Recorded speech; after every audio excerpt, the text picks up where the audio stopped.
नमस्कार आज आम ओडिया भाषार गोटे बहुत मूल कथा माने विशेष्य पद उपरे टिके गभीर भाबे कथा हेबा। नमस्कार यह तो व्याकरणर मूलदुआ कहले चले। एकदम आम पाखरे गोटे पाठ्यपुस्तकर किछि अंश अछि आमे ताकू विशेष्य.pdf भाबे रखिछे। अच्छा तो आम लक्ष्य केवल संज्ञा कि प्रकार भेद गणिबा नुहे बरं एई जो उत्सटा अछि सेथिरे विशेष्य विषय रे जहा सूक्ष्म कथा सब कुहा जाइछि ताकू भल भाबरे बुझिबा। हाँ सेटा भल हबो कारण खाली तालिका मन रखिले तो हेबनी। ठीक तबे चलंतु आरंभ करिबा। आम पाखरे जो उत्स अछि सेही अनुसारे विशेष्य कहिले प्रकृतरे कोन बुझा पडुछि मूल कथाटा कोन। हाँ देखंतु उत्सटा बहुत स्पष्ट भाबे कहूछि जो पदटा कोनोसी ना को बुझाए सेटा हैला विशेष्य। ना माने से कोनोसी व्यक्तिर ना ही परे कोनोसी जातिर वस्तुर स्थानर एमिति कि कोनोसी गुण बा कामर ना को भी बुझाई पारे। अच्छा और वाक्य रे एहार काम हैला मुख्यतः कर्ता बा कर्म हवा माने सहजरे कहिले एक नामवाचक शब्द जहा आमको आम चारि पाखर जिनिस को चिन्हिबारे ना देबारे सहाय्य करे। ठीक बहुत सरल भाबरे कहिले आउ एई उत्सटा एहाको मुख्यतः 5 भागरे बांटिछि। हाँ एई विभाजन तो हुए तो आमे स्कूल रे पढिथिबा किंतु आसंतु देखिबा एई उत्सव प्रत्येक भाग को केमिति देखौछि और की उदाहरण देउछि कोन से 5टा प्रकार। हाँ एई उत्सव अनुଯାयी सेगुड़िका हैला प्रथमे संज्ञावाचक विशेष्य जहाकू प्रॉपर नाउन कहा जाए केही याहाकू नामवाचक भी कहंती। द्वितीय रे जातिवाचक विशेष्य माने कॉमन नाउन। ठीक तृतीय रे वस्तुवाचक विशेष्य मेटेरियल नाउन। चतुर्थ रे गुणवाचक बा भाववाचक विशेष्य एब्स्ट्रैक्ट नाउन। अच्छा और पंचम रे क्रियावाचक विशेष्य वर्बल नाउन। बेश तेबे गोटे गोटे करी देखिबा प्रथम दुईटा को नेबा चलंतु संज्ञावाचक और जातिवाचक ए दुईटा भितरे मूल फरकटा कोन बोली उत्स कहूछि। हाँ एटा बहुत कोन कहंती सरल भाबे बुझीछि उत्सटी संज्ञावाचक विशेष्य हैला कोनोसी गोटे निर्दिष्ट बा स्वतंत्र ना निर्दिष्ट। हाँ माने सेही नाटा केवल सेही गोटे जिंस पही उद्दिष्ट से जणे व्यक्ति हेउ गोटे स्थान हेउ नदी हेउ कि पर्वत। अच्छा उदाहरण किछि उदाहरण देइछे देखंतु कटक एटा गोटे निर्दिष्ट सहरर ना सबु सहर को तो कटक कुहा जीवनी ना ना सेमती ब्राह्मणी गोटे निर्दिष्ट नदी गोपाल जणे निर्दिष्ट लोक हिमालय गोटे निर्दिष्ट पर्वत। हाँ आउरी अछि ओडिसा भारत रामायण एपरि के मकर मास गुरुवार दिन ए सब पूरा निर्दिष्ट परिचय दउछे। बुझिली पूरा पिन पॉइंट कला भଳି आउ जातिवाचक सेटा केमती अलगा। हाँ जातिवाचकटा ठीक तार उल्टा से कोनोसी गोटिया निर्दिष्ट जिंस को न बुझाई गोटे पूरा साधारण वर्ग बा जाति को बुझाए। साधारण वर्ग माने सेही श्रेणीर सबु सदस्यंक पई से शब्दटा प्रयोज्य जेमिति उत्सरे उदाहरण अछि मनुष्य एटा कोनोसी जणे लोक को बुझौनी पूरा मनीष जाति को बुझौछि। सेमिति पर्वत कोनोसी गोटे पर्वत नुए जे कोनोसी पर्वत को बुझौछि। आउरी अछि नदी वृक्ष सहर ग्राम देश बालक पुस्तक ए सब हेला साधारण नाम। अच्छा एई जो उत्सरे तुलना करी दीछि सेटा बढ़िया लागुछि जेमिति कहिछि नदी हेला जातिवाचक हाँ किंतु महानदी हेला संज्ञावाचक। ठीक सेमिति बालक हेला जाति किंतु दीपु हेला संज्ञा पर्वत जाति आउ कपिलास संज्ञा। एकदम एमिति देखिले तो सहजरे बुझे होछि किंतु गोटे कथा मन को आसुछि एई जो दुई प्रकार ना देबार व्यवस्था गोटे साधारण भाबे आउ गोटे पूरा निर्दिष्ट भाबे एहार दरकार कोन भाषा रे उत्स ए विषय रे किछि कहूछि कि। हाँ देखंतु उत्सटा सीधासळक कारणटा लेखिनी किंतु आमे उदाहरणरू अनुमान करि परिबा केमिति भाबंतु जदि खाली जातिवाचक शब्द थांता आम पाखरे ताले आमे जणे निर्दिष्ट लोक कि जागा विषय केमिति कहंते। हाँ कष्ट हुअंता सबु बेले लंबा वर्णना करिवाकू पड़ंता सेही जो लंबा पर्वतटा अछि किंबा आम घर पाखरे जो नई बहुछि एमती कहिवाकू पड़ंता। हाँ सेटा तो बड़ असुविधा। ठीक तो संज्ञावाचक विशेष्य आमको सहाय्य करे कम कथारे पूरा ठिकणा भाबरे निर्दिष्ट जिनिस को चिन्हेबा पई। अच्छा सेमती उल्टा भाबंतु जदि खाली संज्ञावाचक थांता ताले साधारण भाबे गोटे वर्ग विषय कहवा कष्ट होंता। ठीक कथा तेणु भाषा को सहज सठिक आउ दक्ष करिवा पई ए दुई प्रकार विशेष्यर दरकार अछि आउ ए कथा उसर उदाहरणरू पूरा स्पष्ट हेउछि। ए विश्लेषणटा बहुत जुक्तियुक्त लागिला। एबे आसीबा जातिवाचकर से जो दुईटा उपप्रकार कथा उस कहिछि गोटे हेला समष्टिवाचक आउ गोटे संख्यावाचक। तो समष्टिवाचक विषय रे उस कोन कहूछि। समष्टिवाचक देखंतु ना रुही जणा पडुछि एटा गोटिए जातिर एकठा थिबा बहुत लोक बा वस्तुंक समष्टि बा गोष्ठी को बुझाए माने गोटे ग्रुप को। हाँ गोटे शब्द रे पूरा ग्रुप बा दल को सूची दिया जाए। उत्सरे जो उदाहरण अछि सेगुडा हेला सेना माने बहुत सैनिकोंक समष्टि सेमिति दल श्रेणी जेमिति स्कूल क्लास गोठ गाई गोरुंक पई पल पक्षी की मेंढांक पई। अच्छा आउ अछि सभा समिति जनता माने बहुत लोक ପରିବାର ଘରର ସବୁ ସଦସ୍ୟ ଗୋଛା ଯେମିତି ଫୁଲ ଗୋଛା କି ଚାବି ଗୋଛା ପେନ୍ଥା କଦଳୀ ପେନ୍ଥା ଅଙ୍ଗୁର ପେନ୍ଥା ଏ ଉଦାହରଣ ଗୁଡିକ ଭିତରେ ଏଇ ପରିବାର ଶବ୍ଦଟା ମୋତେ ଟିକେ ଅଲଗା ଲାଗୁଛି। ଦେଖନ୍ତୁ ସେନା କହିଲେ କି ଗୋଠ କହିଲେ ଗୋଟେ ବଡ ଆଉ ପ୍ରାୟ ନିର୍ଦ୍ଦିଷ୍ଟ ଗୋଷ୍ଠୀ ବୁଝା ପଡୁଛି କିନ୍ତୁ ପରିବାର ତ ଛୋଟ ବି ହେଇପାରେ ବଡ ବି ହେଇପାରେ ଆଉ ତା ସହ ଗୋଟେ ଭାବଗତ ସମ୍ପର୍କ ବି ଯୋଡ଼ି ହେଇ ରହିଛି। ଉତ୍ସ କଣ ଏଇ ସମଷ୍ଟିବାଚକ ଶବ୍ଦ ଭିତରେ ଥିବା ଏମିତି ପାର୍ଥକ୍ୟ ବିଷୟରେ କିଛି କହୁଛି ନା ଖାଲି ତାଲିକା ଦେଇଦେଇଛି? ନା, ଉତ୍ସଟା ମୁଖ୍ୟତଃ ଏଗୁଡ଼ିକୁ ସମଷ୍ଟି ବା ଗୋଷ୍ଠୀ ବୁଝାଉଥିବା ଶବ୍ଦ ହିସାବରେ ଏକାଠି ରଖିଛି। ଆଚ୍ଛା, ଏହା ଭିତରେ ଯୋଉ ସୂକ୍ଷ୍ମ ପାର୍ଥକ୍ୟ ଅଛି ବା ପ୍ରତି ଶବ୍ଦର ନିଜସ୍ୱ ପ୍ରକୃତି ସେ ବିଷୟରେ ଏତେ ବିଶ୍ଳେଷଣ ଏଇ ଅଂଶରେ ନାହିଁ। ମୂଳ ନିୟମ ହେଲା ଯଦି ଗୋଟେ ଶବ୍ଦ ଏକାଧିକ ସଦସ୍ୟଙ୍କୁ ନେଇ ଗୋଟେ ୟୁନିଟ୍ ବା ଏକକକୁ ବୁଝାଉଛି ସେଇଟା ସମଷ୍ଟିବାଚକ ପରିବାର ସେ ନିୟମ ମାନୁଛି। କିନ୍ତୁ ଆପଣ ଯୋଉ କଥାଟା କହିଲେ ସେଇଟା ନିଶ୍ଚୟ ଚିନ୍ତା କରିବା କଥା ଯେ ସବୁ ସମଷ୍ଟିବାଚକ ଶବ୍ଦର ପ୍ରକୃତି ପୁରା ସମାନ ନୁହେଁ। ଠିକ୍। ଆଉ ସେଇ ଯୋଉ ଦ୍ୱିତୀୟ ଉପପ୍ରକାର କଥା ଥିଲା ସଂଖ୍ୟାବାଚକ ଉତ୍ସରେ ଖାଲି ନାଟା ଅଛି କିନ୍ତୁ କିଛି ବର୍ଣ୍ଣନା ନାହିଁ। ଏଟା ଟିକେ ଅଜବ ଲାଗୁନି? କାହିଁକି ନା ନାଟା ଦିଆଗଲା ଯଦି ବୁଝାଗଲାନି କଣ ଉତ୍ସ କହିବାକୁ ଚାହୁଁଛି ଯେ ଏଟା ଏତେ ଗୁରୁତ୍ୱପୂର୍ଣ୍ଣ ନୁହେଁ? ହଁ, ଏଇଟା ଗୋଟେ ଭଲ ପଏଣ୍ଟ ଧରିଲେ ଆପଣ। କାରଣ ଉତ୍ସରେ କୌଣସି ବ୍ୟାଖ୍ୟା କି ଉଦାହରଣ ନାହିଁ, ଆମେ ଖାଲି ଅନ୍ଦାଜ କରିପାରିବା। ହୁଏତ ଏଇଟା ସଂଖ୍ୟା ସହ ଜଡ଼ିତ କିଛି ବିଶେଷ୍ୟକୁ ବୁଝାଉଥିବ ଯାହା ଜାତିବାଚକ ଭିତରେ ଆସୁଥିବ, ମାନେ ଯୋଉ ଜିନିଷକୁ ବଣି ହୁଏ କାଉଣ୍ଟେବଲ ନାଉନ୍ସ ହେଇପାରେ। କିନ୍ତୁ ଯେହେତୁ ଉତ୍ସ ଏ ବିଷୟରେ କିଛି କହିନି ଆମେ ଏହା ଉପରେ ବେଶୀ କହିବା ଠିକ୍ ହେବନି। ହେଇପାରେ ଲେଖକ ଏହାକୁ ଗୋଟେ ଉପବିଭାଗ ଭାବେ ଚିହ୍ନଟ କରିଛନ୍ତି କିନ୍ତୁ ତାର ବ୍ୟବହାର ବା ଗୁରୁତ୍ୱ କମ୍ ଥିବାରୁ ବେଶୀ କିଛି ଲେଖି ନାହାନ୍ତି। ଆମକୁ ଏହି ଉତ୍ସର ସୀମା ଭିତରେ ରହିବାକୁ ହେବ। ବୁଝିଲି, ଠିକ୍ ଅଛି। ତେବେ ଜାତିବାଚକ ପରେ ଆସିଲା ତୃତୀୟ ପ୍ରକାର ବସ୍ତୁବାଚକ ବିଶେଷ୍ୟ। ଏ ବିଷୟରେ ଉତ୍ସ କଣ କହୁଛି? ବସ୍ତୁବାଚକ ବିଶେଷ୍ୟ ହେଲା ସେହି ପଦ ଯାହା କୌଣସି ବସ୍ତୁ ବା ପଦାର୍ଥର ନାଁକୁ ବୁଝାଏ ଆଉ ଉତ୍ସ ଅନୁଯାୟୀ ଏହାର ମୁଖ୍ୟ ଚିହ୍ନ ହେଲା ଏହାକୁ ସାଧାରଣତଃ ଗଣି ହୁଏ ନାହିଁ। ଗଣି ହୁଏ ନା? ହଁ, କିନ୍ତୁ ଓଜନ କରି ହୁଏ ବା ମାପି ହୁଏ। ଆଚ୍ଛା, ଯେମିତି ଉଦାହରଣ ଦେଇଛି ଲୁହା ସୁନା ରୂପା କାଠ ପଥର ମାଟି ପାଣି ତେଲ ଦୁଧ ଅଟା ଚାଉଳ ଏସବୁ ହେଲା ପଦାର୍ଥ ମେଟେରିଆଲ। ଏଇଠି ଉତ୍ସ ଗୋଟେ ବହୁତ ଇଣ୍ଟରେଷ୍ଟିଂ ତୁଳନା ଦେଇଛି ଯୋଉଟା ମତେ ଲାଗୁଛି ଏହି ଭାଗଟାକୁ ବୁଝିବା ପାଇଁ ଖୁବ୍ ଜରୁରୀ। କୋଟା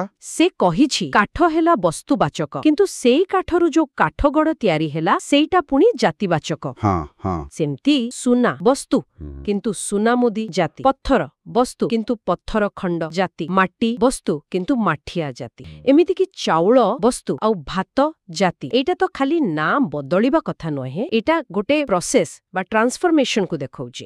ଏଠି ଉତ୍ସ କୋଉ ମୂଳ ନିୟମଟା ବୁଝେଇବାକୁ ଚେଷ୍ଟା କରୁଛି? ଆପଣ ପୁରା ଠିକ୍ ଜାଗାଟା ଧରିଛନ୍ତି। ଏହି ତୁଳନା ଗୁଡାକ ବସ୍ତୁବାଚକ ବିଶେଷର ସୀମା କୋଉଠି ସେଟା ସ୍ପଷ୍ଟ କରୁଛି। ଆଉ ଏହା ବି ଦେଖଉଛି ଯେ ଭାଷାରେ ଗୋଟେ ବସ୍ତୁ ଆଉ ତାର ରୂପ ବଦଳିଗଲା ପରେ ତାକୁ କେମିତି ଅଲଗା ଭାବେ ଦେଖାଯାଏ। ମାନେ ଉତ୍ସ କହିବାକୁ ଚାହୁଁଛି ଯେତେବେଳେ ଗୋଟେ ପଦାର୍ଥ ଯାହାକୁ ଆମେ ମାପୁଛେ କି ଓଜନ କରୁଛେ ସହଜରେ ଗଣି ପାରୁନେ ଯେମିତି କାଠ ସୁନା ମାଟି ତାକୁ ଗୋଟେ ନିର୍ଦ୍ଦିଷ୍ଟ ଆକାର ଦିଆଯାଉଛି ବା କିଛି ପ୍ରୋସେସ କରାଯାଉଛି ଆଉ ସେ ଗୋଟେ ଚିନି ହୋଇହେବା ଭଳି ଗଣି ହେବା ଭଳି ଜିନିଷରେ ବଦଳି ଯାଉଛି ଯେମିତି କାଠରୁ କାଠଗଡ଼ ସୁନାରୁ ସୁନାମୁଦି ମାଟିରୁ ମାଠିଆ ସେତେବେଳେ ତାହା ଜାତିବାଚକ ହୋଇଯାଉଛି। କାରଣ କାଠଗଡ଼ ହେଲା ଗୋଟେ ନିର୍ଦ୍ଦିଷ୍ଟ ପ୍ରକାରର କାଠଖଣ୍ଡ ଯାହାକୁ ଆମେ ଗଣିପାରିବା ଗୋଟେ କାଠଗଡ଼ ଦିଟା କାଠଗଡ଼। ସେମିତି ସୁନାମୁଦି ଗୋଟେ ନିର୍ଦ୍ଦିଷ୍ଟ ଅଳଙ୍କାର ଗଣି ହେବ। ଆଉ ସେଇ ଚାଉଳ ଆଉ ଭାତ ଚାଉଳ ହେଲା ବସ୍ତୁବାଚକ କାରଣ ଆମେ ସାଧାରଣତଃ ଚାଉଳ ଦାନା ଗଣୁନି ଓଜନ କରୁଛେ କିନ୍ତୁ ଭାତ ଯାହା ଚାଉଳରୁ ତିଆରି ହେଲା ସେଇଟା ଗୋଟେ ପ୍ରସ୍ତୁତ ଖାଦ୍ୟ ଗୋଟେ ଅବସ୍ଥା। ଏଠି ଭାତକୁ ଜାତିବାଚକ କହିବା ପଛରେ କାରଣ ହେଇପାରେ ଯେ ଏଇଟା ଚାଉଳର ଗୋଟେ ନିର୍ଦ୍ଦିଷ୍ଟ ରୂପାନ୍ତରିତ ଅବସ୍ଥା ଯାହାକୁ ପରସାଯାଏ। ତ ଏଇ ଉଦାହରଣ ଦେଇ ଉତ୍ସ ବୁଝାଇବାକୁ ଚାହୁଁଛି ଯେ କଞ୍ଚାମାଲ ବା ମୂଳ ପଦାର୍ଥ ଆଉ ତାର ବ୍ୟବହାରିକ ରୂପ ବା ବଦଳି ଯାଇଥିବା ରୂପ ଭିତରେ ବ୍ୟାକରଣ ଦୃଷ୍ଟିରୁ ପାର୍ଥକ୍ୟ ରହିଛି। ଏଇଟା ବାସ୍ତବରେ ଗୋଟେ ଗଭୀର କଥା। ଏଇଟା ଦେଖଉଛି ଯେ ବ୍ୟାକରଣ ଖାଲି ଶୁଖିଲା ନିୟମ ନୁହେଁ, ଆମେ ଦୁନିଆକୁ କେମିତି ଦେଖୁ କେମିତି ଭାଗ ଭାଗ କରୁ ତାର ଛାପ ଏଥିରେ ଅଛି। ନିଶ୍ଚୟ ଭଲ ଲାଗିଲା ଏଇଟା। ଏବେ ଆସିବା ଚତୁର୍ଥ ପ୍ରକାରକୁ ଗୁଣବାଚକ ବା ଭାବବାଚକ ବିଶେଷ୍ୟ। ଏଇଟା ହେଲା ସେଇ ବିଶେଷ୍ୟ ପଦ ଯାହା କୌଣସି ଗୁଣ ଅବସ୍ଥା କିମ୍ବା ଭାବର ନାଁକୁ ବୁଝାଏ। ଏଗୁଡାକ ହେଲା ଅମୂର୍ତ୍ତ ଧାରଣା abstract ideas ଅମୂର୍ତ୍ତ ମାନେ ଯାହାକୁ ଛୁଇଁ ହେବନି। Exactly। ଉତ୍ସ କହୁଛି ଏଗୁଡ଼ିକୁ କେବଳ ଅନୁଭବ କରି ହୁଏ ଏହାର କୌଣସି ବାହାର ରୂପ ନଥାଏ। ଆଚ୍ଛା, ଉଦାହରଣ ଅଛି ସାଧୁତା ଦାରିଦ୍ର୍ୟ କ୍ରୋଧ ଦୟା କ୍ଷମା ଭକ୍ତି ଆଉ ଅଛି ଅବସ୍ଥା ଯେମିତି ଶୈଶବ ବାର୍ଦ୍ଧକ୍ୟ ଯୌବନ ଆଉ ସୌନ୍ଦର୍ଯ୍ୟ ସ୍ୱାସ୍ଥ୍ୟ କାର୍ପଣ୍ୟ ଏଇ ଶବ୍ଦଗୁଡ଼ିକ ଦୟା କ୍ଷମା ଭକ୍ତି ସୌନ୍ଦର୍ଯ୍ୟ ଏଗୁଡ଼ିକ ତ ମଣିଷର ଅନୁଭୂତି ଆଉ ଭାବନାର ବହୁତ ଗଭୀର ସ୍ତରକୁ ଛୁଉଁଛି। ହଁ ଉତ୍ସ ତ ଏଗୁଡ଼ିକର ତାଲିକା ଦେଇଛି, କିନ୍ତୁ ଏହି ପାଠ୍ୟ ଅଂଶରେ କଣ ଏ ବିଷୟରେ କିଛି ଅଛି ଯେ ଏଇ ଯୋଉ ଅମୂର୍ତ୍ତ ବିଶେଷ୍ୟଗୁଡ଼ିକ ଓଡ଼ିଆରେ ସାଧାରଣତଃ କେମିତି ତିଆରି ହୁଏ, ମାନେ କୋଉ ପ୍ରତ୍ୟୟ ସଫିକ୍ସ ଲାଗେ କିମ୍ବା ଏଗୁଡ଼ା ବିଶେଷଣ କି କ୍ରିୟାପଦରୁ କେମିତି ଆସେ? ଏଇ ଯୋଉ ପାଠ୍ୟାଂଶ ଆମ ପାଖରେ ଅଛି ସେଥିରେ ଏହାର ଗଠନ ପ୍ରଣାଳୀ ବିଷୟରେ ବିଶେଷ କିଛି ଆଲୋଚନା ନାହିଁ। ଆଚ୍ଛା। ଯଦିଓ ଆମେ ଜାଣିଛେ ଯେମିତି ସାଧୁରୁ ସାଧୁତା ଦରିଦ୍ରରୁ ଦାରିଦ୍ର୍ୟ ସୁନ୍ଦରରୁ ସୌନ୍ଦର୍ଯ୍ୟ କୃପଣରୁ କାର୍ପଣ୍ୟ ହୁଏ, ଏଥିରେ ତା ଜ ଭଳି ପ୍ରତ୍ୟୟ ଲାଗୁଛି। ହଁ କିନ୍ତୁ ଉଷ୍ଟା ମୁଖ୍ୟତଃ ଏଗୁଡ଼ିକୁ ଚିହ୍ନଟ କରିବା ଆଉ ଏହାର ପ୍ରକୃତି ଯେ ଏହା ଅମୂର୍ତ୍ତ ସେଇଟା ବୁଝେଇବା ଉପରେ ଜୋର ଦେଇଛି। ବୁଝିଲି। ତେବେ ଉସ୍ ଯୋଉ ଉଦାହରଣଗୁଡ଼ିକ ଦେଇଛି ଯେମିତି ଶୈଶବ ବାର୍ଦ୍ଧକ୍ୟ ଯୌବନ ଭଳି ଅବସ୍ଥା କ୍ରୋଧ ଦୟା ଭଳି ଭାବ ସାଧୁତା ଭକ୍ତି ଭଳି ଗୁଣ ସେଗୁଡ଼ିକ ନିଜେ ହିଁ ଦେଖାଉଛି ଯେ ମଣିଷ ଜୀବନର ଏଇ ସବୁ ଅଲଗା ଅଲଗା ଦିଗକୁ ନା ଦେଇ ଗୋଟେ ବସ୍ତୁନିଷ୍ଠ ଧାରଣା କରିବା ପାଇଁ ଭାଷାରେ ଏହି ବର୍ଗଟା କେତେ ଦରକାରୀ। ହଁ ସେ କଥା ଠିକ୍। ଏବେ ଶେଷକୁ ଆସିବା ପଞ୍ଚମ ପ୍ରକାର କ୍ରିୟାବାଚକ ବିଶେଷ୍ୟ। ନାଁରୁ ତ ଜଣାପଡୁଛି ଏଇଟା କ୍ରିୟା ବା କାମ ସହ ଜଡ଼ିତ। ଏକଦମ ଯୋଉ ବିଶେଷ୍ୟ ପଦଟା କୌଣସି କାମ ବା କ୍ରିୟାର ନାଁକୁ ବୁଝାଏ ସେଇଟା ହେଲା କ୍ରିୟାବାଚକ ବିଶେଷ୍ୟ। କାମର ନାଁ। ହଁ ଉସ୍ କହୁଛି ଏଇଟା କ୍ରିୟାପଦରୁ ତିଆରି ହୁଏ ଆଉ ସେଇ କ୍ରିୟାଟାକୁ ଗୋଟେ ନାଁ ବା ବିଶେଷ୍ୟର ରୂପ ଦିଏ। ଆଚ୍ଛା ଉଦାହରଣ ଯେମିତି ଭୋଜନ ଏଇଟା ଖାଇବା କାମର ନାଁ ପଠନ ହେଲା ପଢିବା କାମର ନାଁ ଲିଖନ ହେଲା ଲେଖିବା କାମର ନାଁ ସେମିତି ଗମନ ଯିବା ଶୟନ ଶୋଇବା ଦର୍ଶନ ଦେଖିବା ନର୍ତ୍ତନ ନାଚିବା ହସନ ହସିବା। ଏହାର ଅର୍ଥ ହେଲା ଆମେ ଖାଲି ଜିନିଷ କି ଲୋକଙ୍କୁ ନୁହେଁ ଆମେ କରୁଥିବା କାମଗୁଡ଼ିକୁ ବି ବ୍ୟାକରଣରେ ଗୋଟେ ବସ୍ତୁ ବା କନସେପ୍ଟ ଭଳି ବ୍ୟବହାର କରିପାରୁ। ହଁ ଯେମିତି ଉତ୍ସର ଉଦାହରଣ ଭୋଜନ ଆମେ କହିପାରିବା ଭୋଜନ ଶୀଘ୍ରସାର। ଏଠି ଭୋଜନଟା କର୍ମ ଭଳି କାମ କରୁଛି। ତେବେ ଏଇ ଯୋଉ କ୍ରିୟାକୁ ବିଶେଷ୍ୟ କରିଦେବାର କ୍ଷମତା ଅଛି ଏଇଟା ବାକ୍ୟ ତିଆରିରେ ନିଶ୍ଚୟ ବହୁତ କମରେ ଆସୁଥିବ। ନିଶ୍ଚିତ ଭାବରେ ଏହାକୁ ବ୍ୟାକରଣରେ କହନ୍ତି ନୋମିନାଲାଇଜେସନ ବା ନାମକରଣ। ଓହୋ। ଏଇଟା ଦ୍ୱାରା ଭାଷା ବହୁତ ଫ୍ଲେକ୍ସିବଲ ହୁଏ ନମନୀୟ ହୁଏ। ଆମେ ଗୋଟେ ପ୍ରୋସେସ ବା କାମକୁ ନେଇ ତା ବିଷୟରେ କଥା ହେଇପାରୁ ତାକୁ ଆନାଲାଇଜ କରିପାରୁ କିମ୍ବା ତାକୁ ବାକ୍ୟର ଅନ୍ୟ ଅଂଶ ସହ ଯୋଡ଼ିପାରୁ। ଯେମିତି ତାର ଗମନ ଆମକୁ ଦୁଃଖ ଦେଲା ଏଠି ଯିବା କାମଟା ହିଁ ଦୁଃଖର କାରଣ ଆଉ ସେଇ ଗମନ ଶବ୍ଦଟା ବାକ୍ୟର କର୍ତ୍ତା ହେଇଯାଇଛି।